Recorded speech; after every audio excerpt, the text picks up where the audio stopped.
and welcome to Journey Through Sci-Fi. My name is James. And my name is Matt. And today's episode is a DEVS special. So me and Matt have been having a bit of a chat about this Alex Garland series, which has just been released on the BBC. All of us here in the UK are finally able to watch, and we've decided it's probably a good call to do a little bit of a mini-series just to cover this really hyped up sci-fi series. Yeah, it's kind of perfect length for a little bit of podcasting, isn't it? Definitely. So it's like, how many episodes is it set to be? It's 8 episodes, isn't it? 8 episodes long, and at the time of recording, I've literally just watched episode 2, so I'm completely fresh to it. I don't know what's going to happen. I think by the time this goes out, people might know a lot more about what's going on, the mystery unraveling, but yeah, I'm just 2 parts in. Yeah, I think all of our US listeners will probably know the entire plot by now.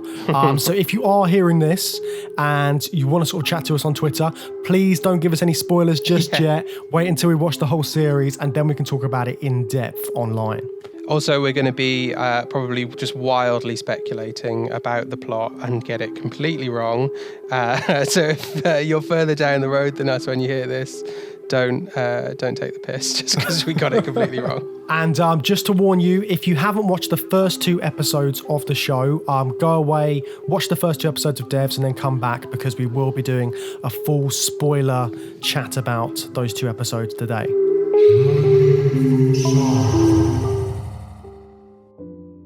This is your station? But what am I actually doing here? I'm not going to tell you. Don't worry. You're going to figure it out.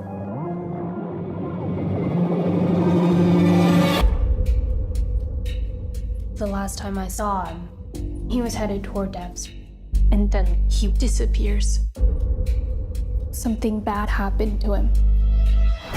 You know what happened to him. If you came for answers, ask me what you don't know. What is DEVS? So it's the big new Alex Garland sci-fi project that we've been excited about for a while. I've been really looking forward to this. I was really excited to get stuck into it. How much did you know about it? Because I went into it pretty much blind. I didn't even really know it was going to be a sci-fi show until you suggested it might be good for a podcast. I didn't know too much about it. I'd seen, obviously, Alex Garland was attached to it, so I was like, okay, you've got me already. And I saw a few sort of like screenshots and things like that, but again, I went in pretty blind. Alex Garland writing and directing every single episode was enough to hook me. We've talked about Alex Garland before. Obviously, we covered Ex Machina in our AI series, an absolutely brilliant little simple sci-fi film. We've not talked about Annihilation on the podcast, but you and I have talked about it a fair bit. And we both really liked that one as well, didn't we? Yeah, Annihilation was brilliant. Strongly recommend that to any of our listeners if you haven't seen it already. It is available on Netflix, so easy access to that particular film.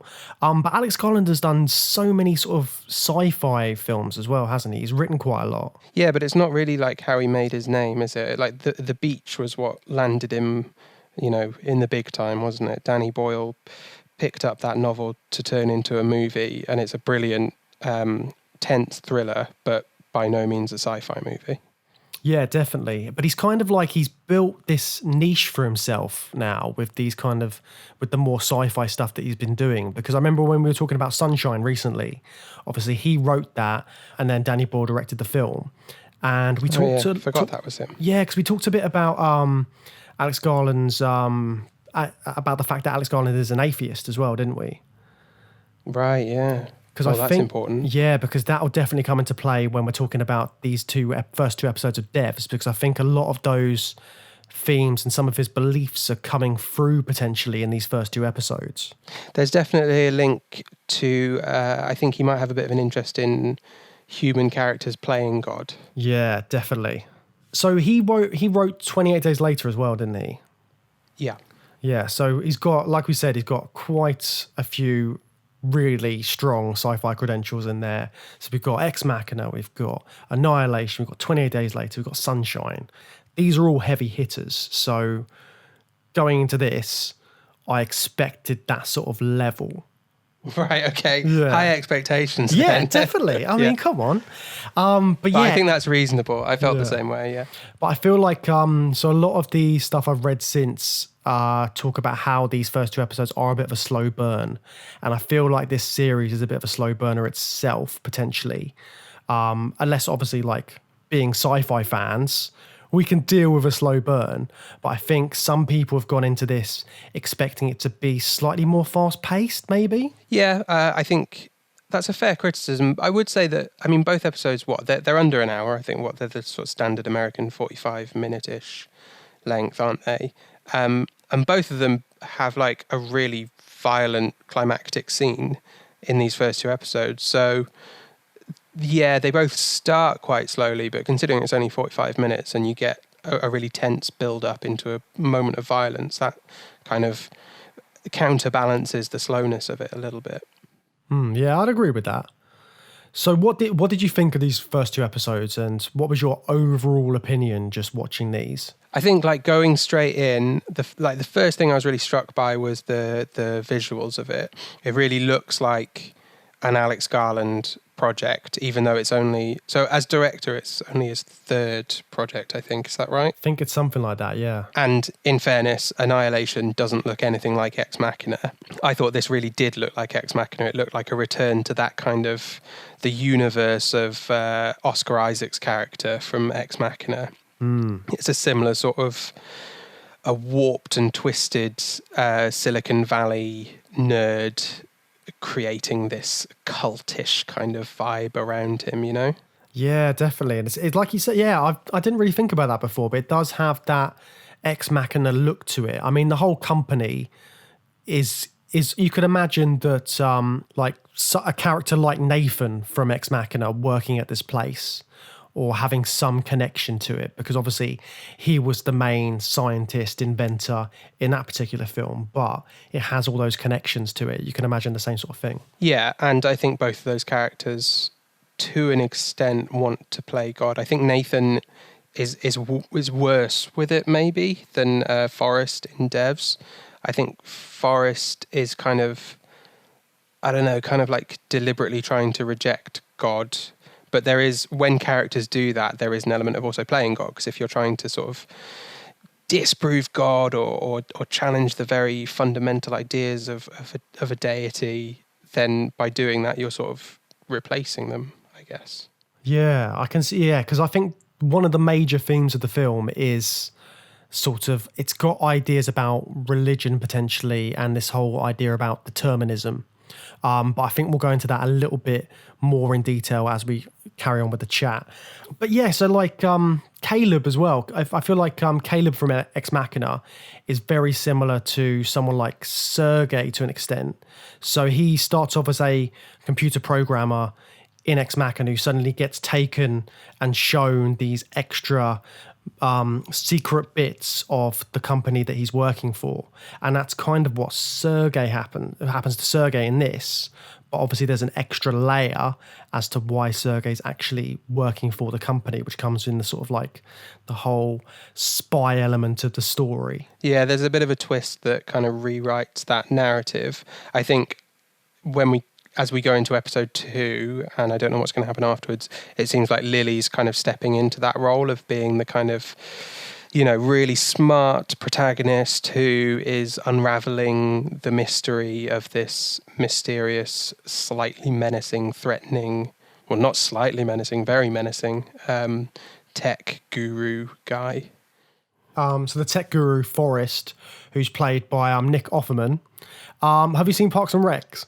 Yeah, I love Parks and Rec. Yeah. Did you sort of like keep thinking of him as that particular character? No, because he's amazing in this. Apart from his voice is the only thing that is a little bit hard to displace Ron Swanson's voice. But his whole look, his outfit, his hair, his beard, it's very well designed to give this image of the Silicon Valley hipster millionaire tech guru. He looks completely the part, and also it's such a good performance, and he's really threatening and scary in a way that Ron Swanson was comedically scary, but not, there was never any real menace from Ron. So I don't know. What about you? Like, I know a lot of people do when they see Nick Offerman. I think Nick Offerman, before DEVS, he was, it kind of ruined his career a little bit. But yeah, I was a little bit worried going in because obviously I instantly recognised him from Parks and Rec. But I agree with you. I think his performance is like so strong as Forrest in this that you do forget that it's the same guy who played Ron Swanson. So let's talk a little bit about Forrest and the character that Nick Offerman and Alex Garland have created here. He's got a bit of a cult leader vibe to him, doesn't he? The way he's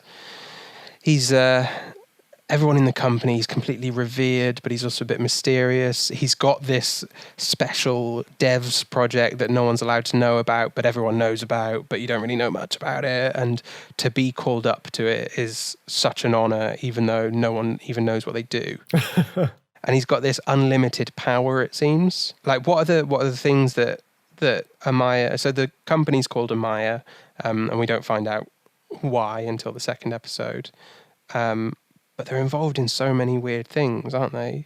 Like, they talk about it as Sergei's going up. Yeah, because they mention that they're sort of like... so what do they say? It's a quantum computing company. Now, I'm not 100% sure what quantum computing is, but I imagine it's very sophisticated. So they're doing some sort of quantum computing, and they talk about the work they're doing with search engines, encryption, AI, going back to Ex Machina again. So going into this, you could almost, like, one of my first thoughts were maybe it's going to be about artificial intelligence again. But then I thought Alex Garland wouldn't want to retread exactly the same steps that he did in Ex Machina making this. So it must be something different. But I'm sure the AI elements are going to come into it again later as the series progresses. Oh, you reckon? I think there's got to be some sort of AI involved, even if it's just the way that the computers are working themselves. There's got to be some sort of AI to get them to that sort of level of sophistication. Because in episode 2, they talk about, so whatever the DEVS project is, they reckon if to do what Forrest wants them to do, they say that they'll need a computer the size of the universe or something. Yeah, 1 qubit per particle. So whatever it's doing is really, really high tech, for want of a better word. But yeah, so I think they've got to have some sort of AI in there. Interesting. I like the way that, Forrest was quite dismissive of all of those concepts, wasn't he? When he was getting Sergei to guess what they do in DEVS. AI is one of the things he lists. National security stuff was in there. Biotech, I think, was one of the things he mentioned. And Forrest is just kind of like, no, that's all rubbish. Not interested in any of that. I was a bit surprised that, like, Sergei didn't make a guess on some kind of future predicting stuff, because it's the thing that Sergei is showcasing to Forrest at the start of episode 1 is he's managed to predict the movements of like a tiny single-celled organism. He can only do it for like 30 seconds, but he's got the simulation that accurately predicts how a little wiggly thing's going to wiggle. And Forrest is really impressed with that. But then, like, it's not one of the things Sergei guesses, like, are you trying to predict the future because I showed you a thing and then you immediately recruited me to this secret project? Yeah. And then there's the big question mark as to what happens when Sergei actually gets into the DEVS project, because that was sort of like the big bit when everything kind of changed. It was it's the kind of break into Act 2, wasn't it, in that episode, where it all just got super sci-fi, super quick. Like when they're going through that forest with all of the crazy lights, that was brilliant. Yeah, I really love that. That's a great... again, it reminded me a little bit of Ex Machina in that Alex Garland, and I wonder if he's working with the same set designer for this, that he's got a good eye for creating something that looks really futuristic and sci-fi, but it's actually very, very simple, and it's obviously completely achievable in the real world. They're just some ring lights around some trees. but it looks spooky and weird and mysterious. Yeah, because I couldn't figure out what they were for because he was walking in the daylight. So it's just like, why do these trees have these weird rings around them? And you're right, it's just something really simple, but it just adds that extra sci-fi element to it. Something a bit sort of uncanny valley about it. Yeah. And then we get the payoff of that at the end of the episode. Jumping ahead of ourselves a little bit, but spoilers, he has Sergei killed. And that scene happens in the same forest, but now it's nighttime and all those lights come on and it all comes into full effect. Building up to that final, I think it's the final shot of episode 1. I'm not sure. No way, it can't be, because no, so much happens. It's an up angle shot of forest watching Sergei being murdered, and he's got one of those ring lights around him like a halo. Yeah. Kind of underlining this cult figure. Let's go back a bit though from that, because what did you think about the speech that he gives Sergei right before he has him killed? He's talking about like this is forgiveness, absolution, and then he starts going on this rant about determinism and you had no choice, don't feel bad. Yeah, I think, he's obviously saying something which is going to be very important to the rest of the series as it goes on, because he's setting out what he believes in from this point. He's saying that people don't have free will. Everyone's just going along a set path. And what it seems like is the DEVS project is a way of, like I said, potentially predicting the future, but it's more that it's just looking to the way things are. Because this idea of like determinism, so there's no way, everything's a fixed path. You can't deviate from where you're supposed to go in life. And all that comes out in that speech. And then when we see Forrest again in like episode 2 as well, when he has a chat with Kenton, he's always talking about how things can't change and things will just be how they're supposed to be. The universe is deterministic. It's godless and neutral and defined only by physical laws. The marble rolls because it was pushed. The man eats because he's hungry. An effect is always the result of a prior cause. What did you think about that whole idea?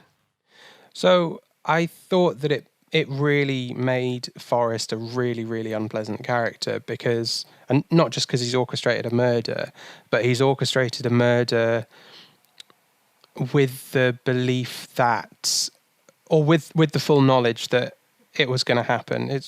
It's more than just a, premeditated murder. It is a plotted murder. He voluntarily recruited Sergei, fully believing that Sergei was a spy and was going to try and steal his intellectual property.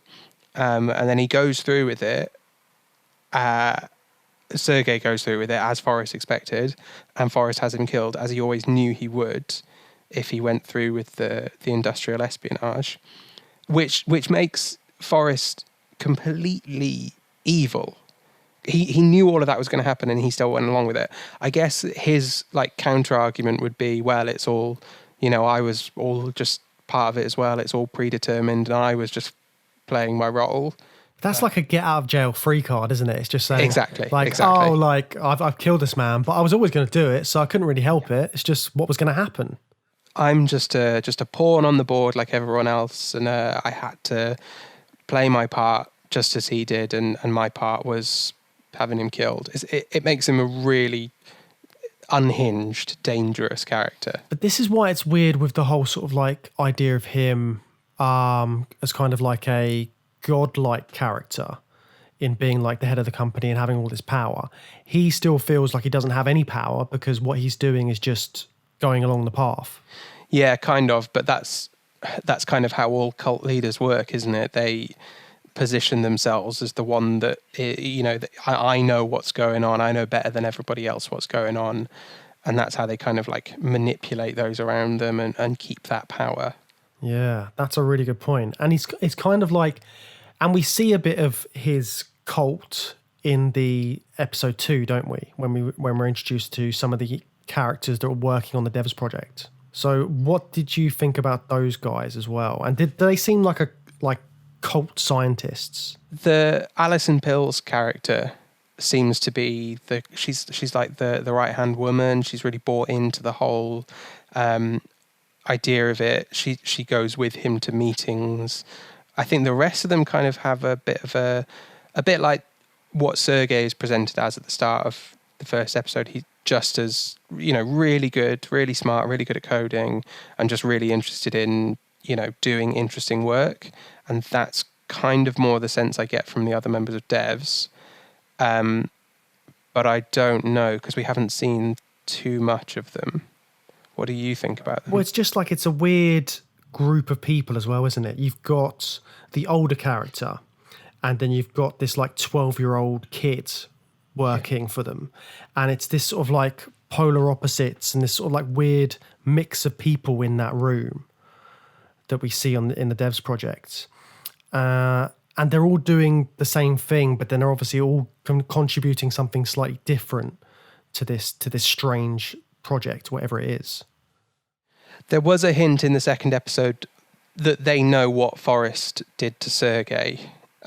There's a moment where the older guy, he's inferring a threat from Forrest, isn't he? He's like, oh, do you mean we're going to do better? Or do you mean we're going to do better? As in, are you going to kill us if we don't do better? Yeah. I think that's what I took from that. So I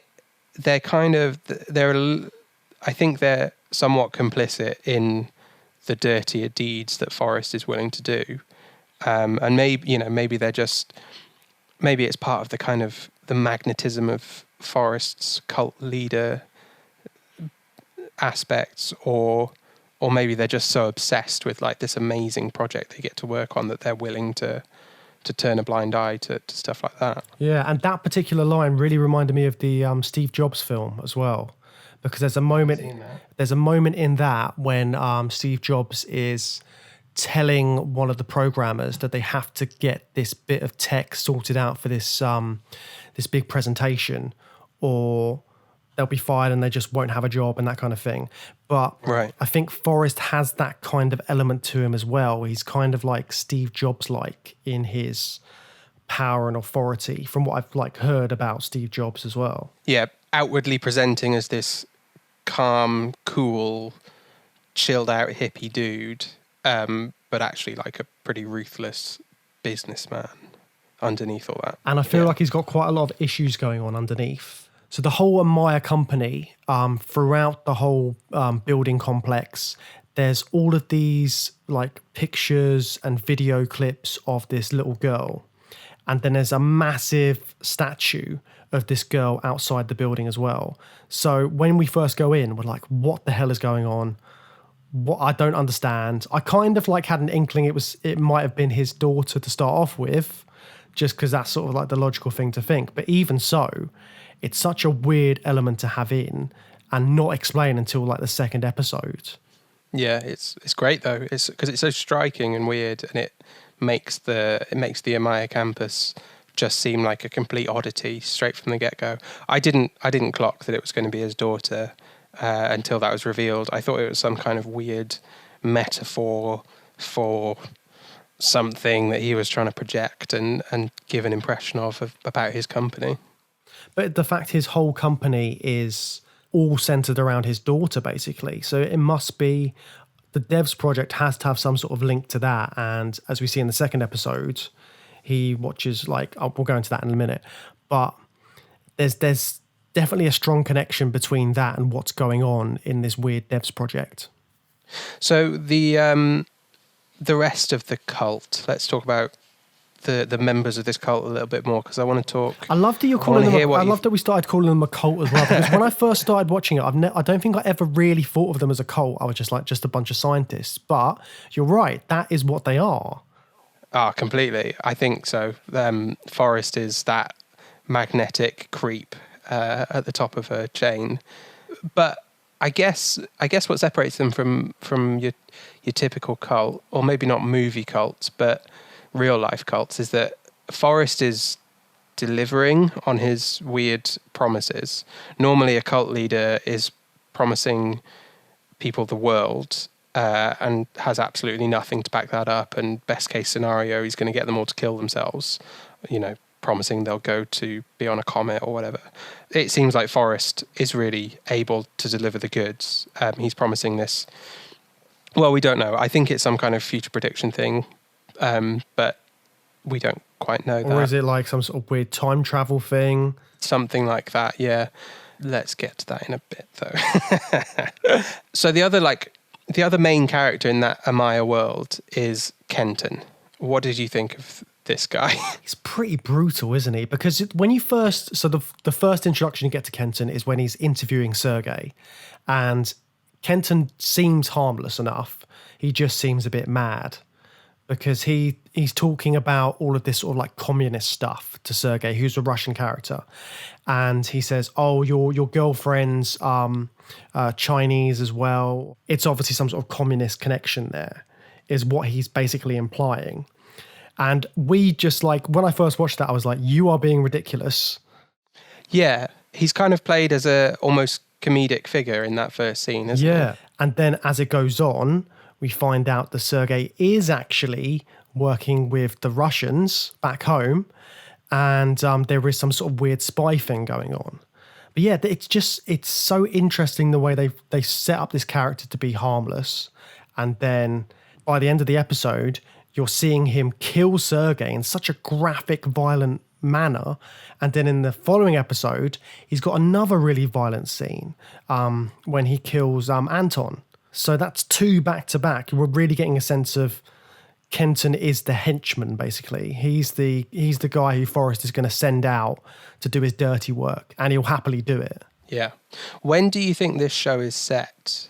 I feel like it's like a similar time to Ex Machina, sort of just a little bit just ahead of us. Not too far, but just that bit in the future that it could happen in the next few months or something like that. It feels very current. Yeah, when it first started, I thought it was quite far in the future, which is why when he was talking about Russians and Chinese and implying communism, I was thinking he's being ridiculous because this is in the future. It would be, well, whatever you think about Russia at the moment, but like being worried about the USSR has been ridiculous for several years. So it's kind of playing off that. And then as we got more into the second episode, you see a good tell is always when you see technology, like you see the iPhones, you see the what they call it, AirPods? Yeah, the AirPods, yeah. Yeah, which brings it back a little bit. And I agree with you. I think it's like just set in the future. And like you said, all of his fantastical ideas about espionage are actually proved completely true. Have you watched Breaking Bad? Yeah. So he really reminded me of Mike from Breaking Bad. Yeah, I can see that, yeah. He's an older guy. When you first meet him, you can accept that he's a sort of miserable old bastard. But then he very suddenly proves that like he's hard as nails and a genuine like physical threat to people. Yeah, definitely. I think that's a really good comparison because he is a lot like the character of Mike in Breaking Bad. You can see it. And again, he's another character who's doing the jobs that no one else wants to do. And completely unfazed by doing some really brutal violence. Yeah, and that switch up of his character is just so good. But also sort of going back to Sergei and his like Russian espionage, what did you think of the James Bond style watch that he had on? I just came out of nowhere. I was just like, what the fuck? I was like, what's going on? And then suddenly they did a really big close-up on the watch and I was like, something's going on. And then, yeah, it turns out that he's using it to record whatever program is going on in the DEVS project. So Forrest is very dismissive of it. He calls it a James Bond watch, but not with a tone of voice like he's impressed by the gadgetry of it. He's very unimpressed by it. But then again, in the second episode, you've got when Lily goes to meet Sergei's handler, Anton, that scene was amazing. Like they're on a foggy bridge, all these dilapidated buildings. Yeah. Both of these, it's got these aspects of really like old school spy espionage thriller mixed in with more modern technological espionage. Yeah, and I think that goes into the sort of like the old 50s sci-fi films and that kind of thing. It's really got those elements because obviously they were all set during the Cold War when that was sort of at its height, and then all of these kind of themes are in there. So it's quite a nice little element to throw into this, into a more current TV series. All of these kind of like homages. But how does, so hang on, there was one thing I wanted to sort of piece the puzzle together. How does Kenton fit into the world of Amaya? Because he's not a scientist. What does he know about the DEVS project? What does he understand? Is he just like a hired gun? Does he not really care? I feel like he's got to have some sort of connection to Forrest and his past, because there's got, yeah, you're right, because I hadn't really thought about it before, but he does seem a little bit more than just a hired gun. And if so, why have you hired this particular guy as opposed to like some crazy efficient bodyguard or something like that, or a hitman? Why this guy who's very unassuming? What's his background like? What was he doing before the DEVS project? What was before being at this company? Yeah, I'd enjoy a flashback scene of them two working together in the past or becoming colleagues or employer-employee. Yeah, I feel like there could be a flashback episode where we find out more about like Amaya and obviously the start of the DEVS project, how that came about. So I don't know if something like that might happen in the future, but you could see something like that fitting in nicely into the series. You Russian, her Chinese, me nervous. Why? Why is the head of Amaya Security nervous about the Russians and the Chinese? Lily is American. Second, no. Third generation. You aren't. So when Sergei's in the DEVS room and he's looking at whatever it is, just before he starts recording it on his watch, he has a moment where he feels really sick at whatever he's found out about the project. And he runs out into the bathroom and is visibly sort of like sweating. What did you think all that was about? Because that was pretty full on. No idea. At that point, at that moment in episode 1, I was very seriously thinking, oh, we're never going to find out what the computer does.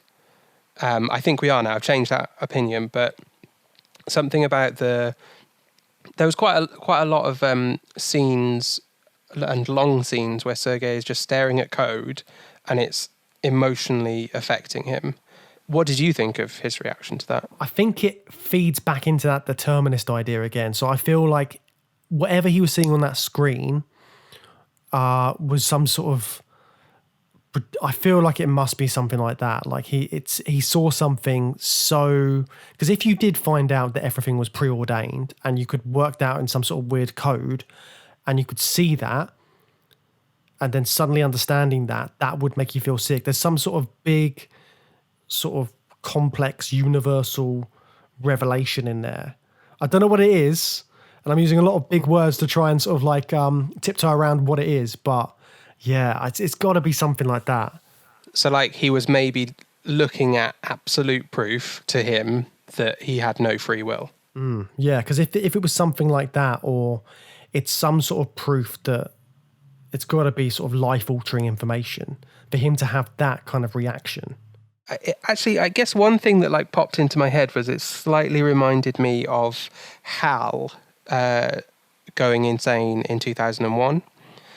And the idea that there's some kind of revelation inside the monolith that is so fundamentally threatening to Hal's, ability to exist in the universe that he just goes completely crazy. And there was something a bit similar in the way that Sergei was having this kind of revelation about what he was seeing, and it just like destroys his brain.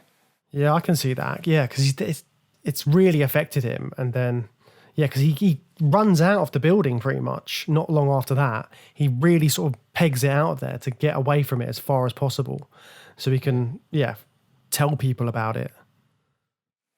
I wonder if he knew what to expect, because we then find out that he's a spy, and he was obviously sent there to infiltrate DEVS and find out what it is. Do you think he was just just on a mission, just like go, we want to find out what they're doing in that big box in the forest, go and find out? Or did he go in with a bit of, Sergei, we think that they're doing this, so we want you to go and confirm it? I don't know how clued up he was, to be honest, but you would think he would have some sort of idea, because the fact he's working on that specific project, the sort of figuring out what the movement's going to be of that organism, he must know that he needs to be doing that kind of thing in order to get into that project. Yeah, because actually his work is bait for Forrest, isn't it? That's the whole reason that's the whole reason, I guess, the Russians picked him as their agent, because he would have demonstrated those skills at university. Talking about the Russians and the sort of spy element again, what did you think of the Sudoku app? I thought it was cool. Like, do you mean before we find out what it actually is? Yeah, because that was like a really nice, because a lot of this is kind of like that mystery box thing that you do in films and things like Lost. It's bit by bit you're unraveling the puzzle and you're finding out more. And the Sudoku app, which turns out to be a Russian messaging app, was just a really nice element, because out of all the apps, Lily knows when she gets Sergei's phone that he doesn't like Sudoku. So the fact it's that app is out of place, it's just a really nice element to sort of like add something a little bit different. I think what I really liked about it is the fact that it's password protected, and Lily's reaction to that is the correct one. It's a really subtle and unassuming way of telling us something is completely amiss. It's a great choice of the kind of app that would be just incredibly strange to have a password on it, which I guess kind of breaks the reality of the show a little bit, because if I was a Russian spy organization, I wouldn't pick Sudoku as my password protected messaging app, because it is immediately suspicious. But that's why it works for TV. As soon as you see a password protection on a Sudoku app, you feel the exact same way as Lily. You're just like, that's really weird. Why would they ever have a password on Sudoku? But she gets the password wrong twice as well, which is really infuriating. Yeah. Because like she's trying it and then you're kind of like, don't do it again. You're going to fuck it up. Just pass it on to your ex-boyfriend who's going to sort it out. And that element again really was like, made it a bit tense. Yeah, that was a nice bit of tension just to ramp up for the first two episodes. Because again, it's kind of a relatable thing. We've all, or many of us, would have been locked out of our phones, and or just like when you're typing in your passcode and you've done it wrong too many times because you're an idiot and you've forgotten what your password is. Yeah. But isn't Lily supposed to be a cryptologist? Yeah, she is.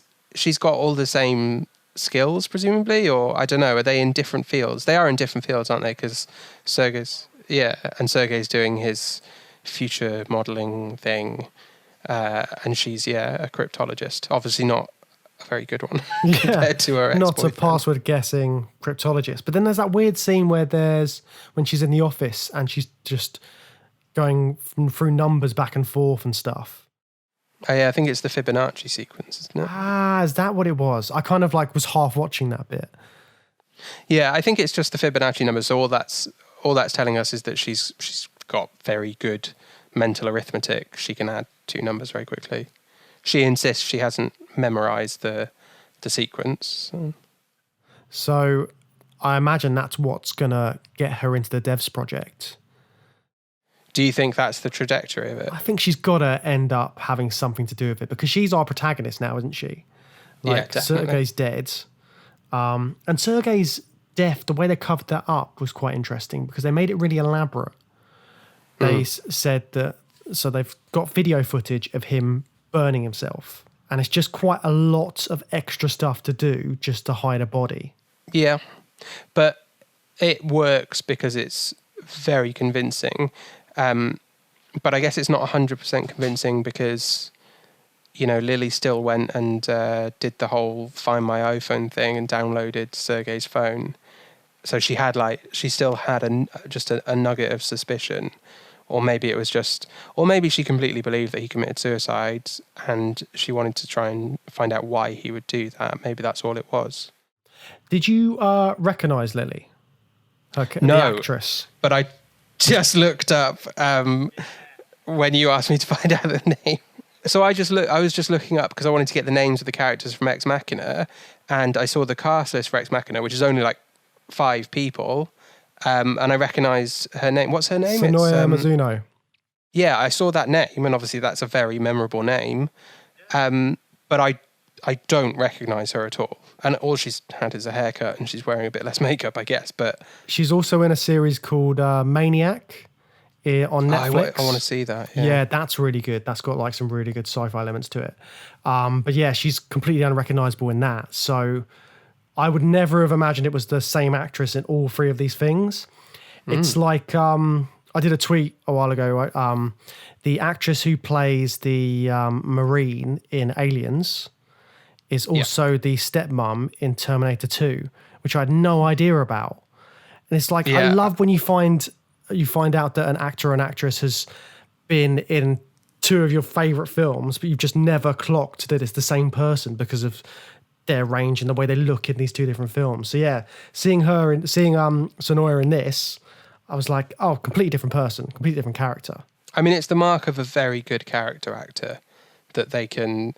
Because it's not just... She's got, completely different hair and makeup, but it's so much more than that. It is a skill to be able to just completely disappear into one role and then into another. And we watched Ex Machina very, very recently to talk about it. I mean, to be fair, she doesn't say much in Ex Machina. No, that's true. There is that. But yeah, like I was really shocked when I found that out. Yeah, me too. Took me by surprise. So there's a few other sort of like secondary characters they've thrown into the mix as well, haven't they, in these first 2 episodes? So you've got the character of Jamie, who turns out to be Lily's ex-boyfriend, who helps her with like hacking that phone. And then you've got this homeless guy who keeps cropping up. He's very interesting. Yeah, there's got to be something there as well. The fact they keep showing him, he seems a bit too out there just to be a minor character. And it might be sort of like, he could be sort of the benchmark. If there's some sort of like time travel thing, I don't know, or some sort of weird alternate reality or whatever. I literally have no idea where this is going. But in my head, I was like, okay, so maybe whatever he does or the way we view him is some sort of marker as to any changes happening in the world. I thought maybe something like that, because he's doing such weird stuff. Like he's lining up all those cigarettes on her doorstep, and then he pushes them away, and it's just weird things going on. He's very eccentric, and he's, as you say, he's very featured. So you think there might be stuff about changing reality and stuff like that? I mean, I literally have no idea, but the fact that Forrest is saying everything's predetermined, maybe he's trying to find out a way that it's not predetermined. To bring back his daughter. Yeah, because he's obviously driven by the fact his daughter's died, so maybe he wants to rectify that somehow, because that seems to be one of his driving forces. So maybe now's a good time to talk about what the device shows. Yeah, because I think we do get some strong indications of what the device does in these first 2 episodes. Like I said, first and foremost, the fact that Sergei, it's the first thing we see is him predicting the movement of a simple organism, and that's the work that gets him called up to DEVS. I think that's meaningful, and I think it's important. What did you think of the machine itself, or the laboratory? I don't even know what to call it. DEVS is what you call it, isn't it? Yeah. Well, it's so strange, isn't it? Because like they were saying it's like in a vacuum as well, weren't they? And it's aside from everything else, it's like it's suspended or something. And it's like a gold temple, isn't it, when you first see it, which again draws back to the sort of like religious themes, and whatever this machine is, it looks like a sort of holy relic or something like that. It's got those kind of elements to it. But yeah, when we actually see the machine in the second episode and what it does, I wasn't expecting them to show it that early, but you still don't get a clear idea of what it's actually doing. No, you see the thing and it's suspended in a box, and it looks like a bit of a sort of crystalline computer structure. Absolutely no idea what it might be for just from seeing it. Yeah. And then you see the weird what looks like the inside of a beanbag, forming an image. That's what I saw when I saw. Oh, yeah. Do you know what I mean? Yeah. Yeah. So what did you think of those images that we see the DEVS machine create? So I definitely, by that point, had it in my head that they were trying to predict the future. So I was very spun around by seeing a crucifixion scene. And specifically, it's supposed to be Jesus, isn't it? It's got the headboard that would be King of the Jews that they put above him. Because there's other people being crucified, but that is part of the Jesus story. Yeah, it's like the other thieves are behind him and stuff like that. And then the guy explicitly says, we just projected a 2,000-year-old image. So it's not just any old crucifixion, or it's not implying that crucifixions are going to happen in the future. He is saying, no, that was an image of the real Jesus, which took me completely by surprise because it wasn't what I thought they were trying to do in DEVS. What did you think they were trying to do? Predict the future. And like realistically model it and view it and look into the future. Yeah. But I suppose in order to look at the future, you've got to be able to look back as well. Well, yeah, I think that's what I've come round to, because Forrest talks about these, does he call them tram lines or train tracks? Yeah, tram lines. Yeah, and saying that every human being is on a set of tracks that's come from one place and going to another. So if you did want to predict the future, maybe that's what the computer does. Is the idea is, well, we need to trace a line back and then we can trace a line forward, because they are tram lines and they are a straight line that we can look at. It's an interesting sort of theme as well, and it's something which has happened in the latest series of Westworld. I don't know if you're up to date with that, but No. basically part of this latest series, spoilers if you haven't watched the latest series yet. I haven't watched it all yet, but if you don't want to listen to this bit, fast forward a little bit. But basically in the latest series, they're talking about if there's this weird conspiracy that everybody in this sort of like world are being set along a path. So they're computer generated paths are already laid out for them. So they'll work out this person has this kind of mental deficiency, so they're never going to do this. They won't get accepted for this kind of job because they've got these things in their past, and we don't want to continue that line. We want to sort of like lead them along this. So they won't get accepted for certain jobs, and they don't know why. And it's all because this massive computer has determined what everybody's lives should be. And its main goal is to make sure that the world is the best possible world it can be. So yeah, it's a really weird concept, but it works really well in that. And that just reminded me of this, because obviously the tram lines are sort of like a similar thing. And this sort of determinism idea of having your path set out and like, this is the way it's going to be, you can't do anything else, is quite a scary thought as well. Because the idea that you've got no free will, whereas so much of religion preaches that like you were given free will so you can choose to be a good person. And then this is saying like, if you're going to be a bad person, you're going to be a bad person anyway. You can't change it. You can't change anything. You're just going to go along this line. So just do it.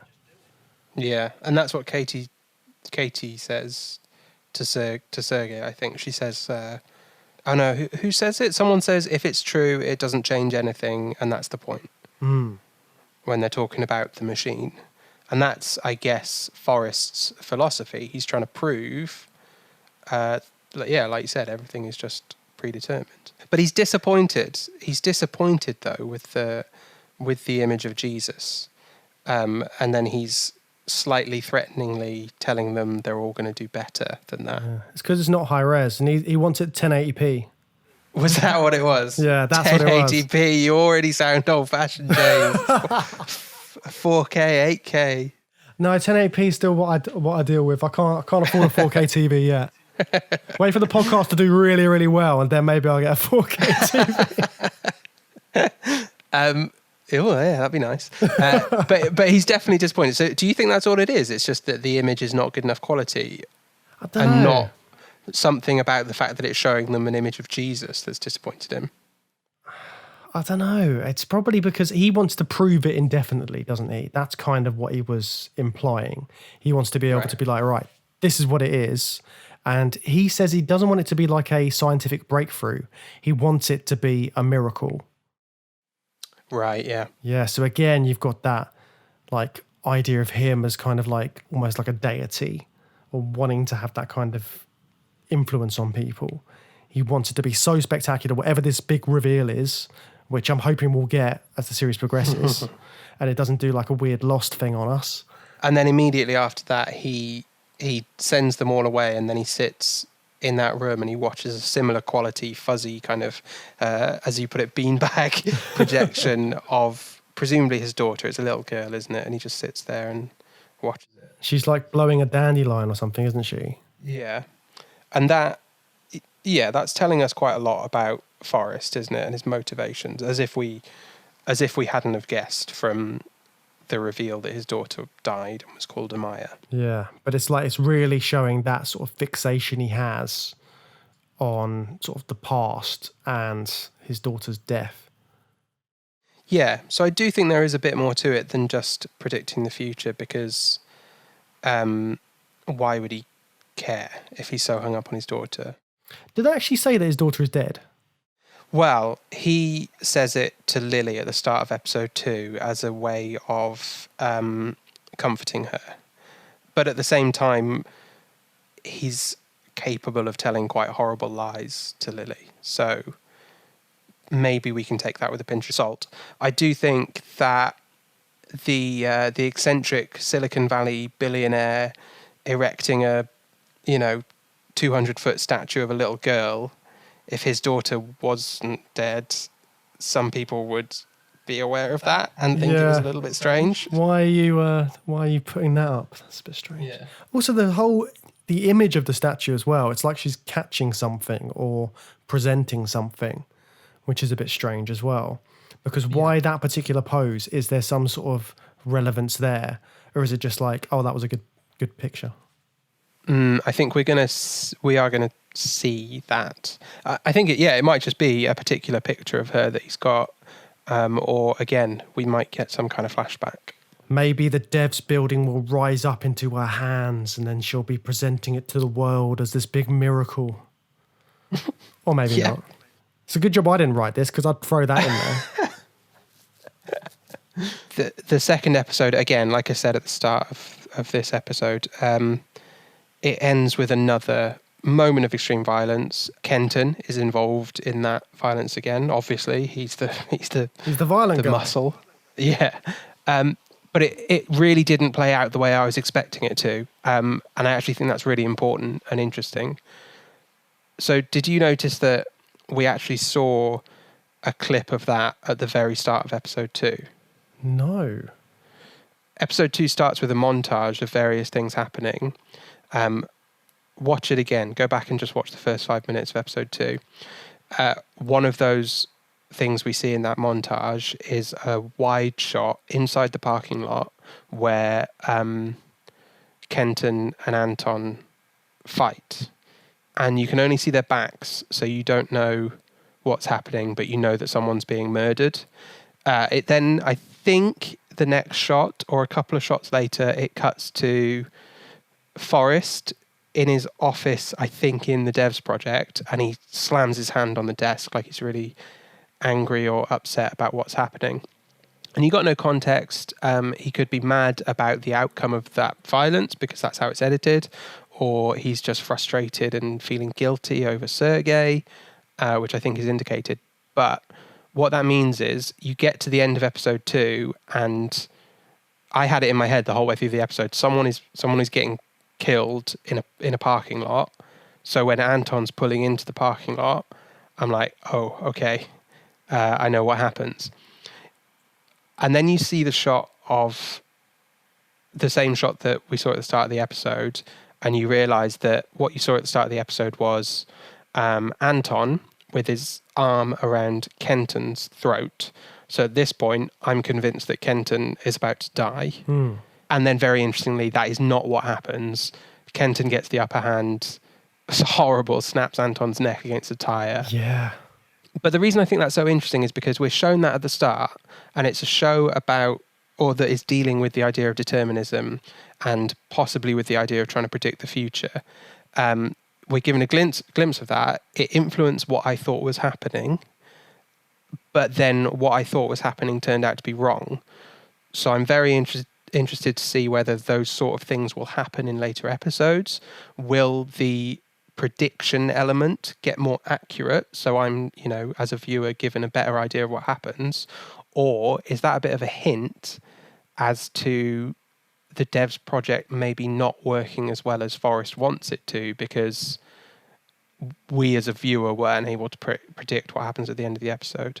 Or, James, am I reading into it all far too much? No, I think those are really, really strong observations. I mean, I obviously wasn't watching as intently for the start.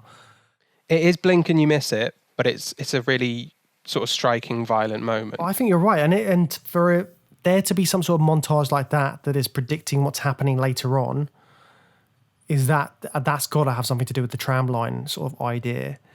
And then what does DEVS actually mean? What does that mean? Does it mean like deviation? And is it sort of like deviating from the tram lines? I don't know. That's but interesting. there's a reason it's called DEVS, surely. And I'm sure when we find out, we're all going to be like, oh, that's what it is. I feel like it's going to be one of those kind of moments. But that violent scene at the end, and I think the music's really strong, like for what they do there and what they do in the previous episode. Because in the previous episode, they had this weird, obviously you've got all of the religious imagery with like the halos around the trees and stuff, and you've got like choral music. And then in this episode, it's like happening in a sort of parking lot. So it's more sort of like, is it like indie rock or something in the background? Yeah, it's totally different music in episode 2 to episode 1. Yeah, so it's like, again, it's got those elements add to it. But then both of these really violent scenes are sort of dumbed down with the music to make them a bit more haunting.